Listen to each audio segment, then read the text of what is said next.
everybody. It is your buddy Peace and Harmony with you here today.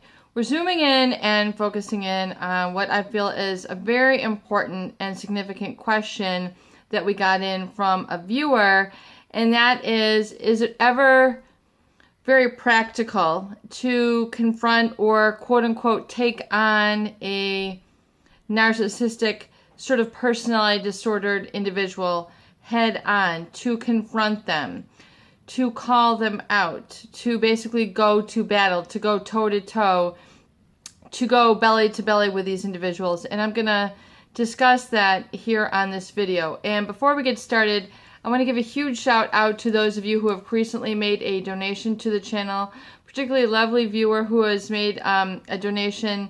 I want to give you my heartfelt thanks and gratitude.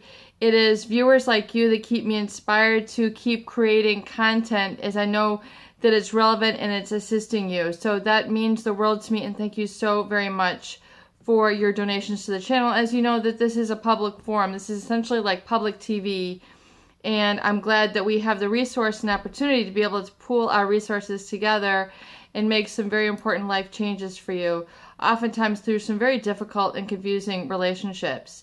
And so I want to get in now.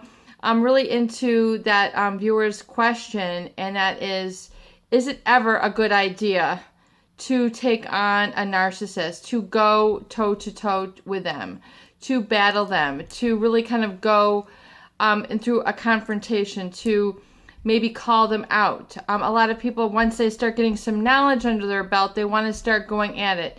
I know what you are. I know that you're a psychopath. I know that you're a borderline. I know that you are a narcissist, and that's why you're treating me this way, and it's not fair, and you should never have done this to me, and I deserve better, or whatever it is you want to call them out on. Their pathological lying, their sporadic high-risk behaviors, the fact that they have, skirted you along, or basically strung you along, or told you a lot of procrastination, a lot of lies, a lot of excuses, basically, or letting them know that you see through the mask, that you're aware that they're really insecure inside, and that's why they're doing this, or they need to seek professional help. All these sort of bullets that you feel that you want to lambast or sling at this individual, if you can really kind of boil it down to this, argue with a fool, and then there are two. I'll say it again. Argue with a fool, and then there are two.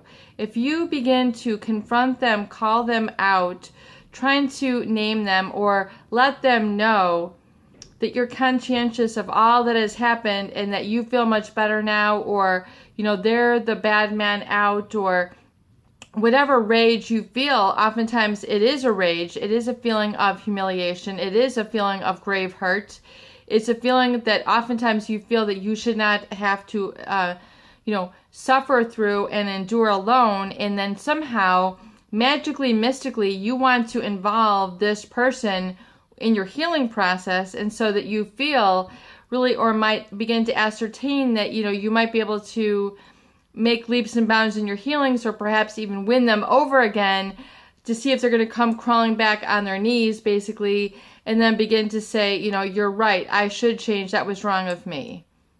That is not a good idea. I'm going to continue to session 2. We're just about to run out of tape. Peace and harmony with you here today. Tune back in for session 2.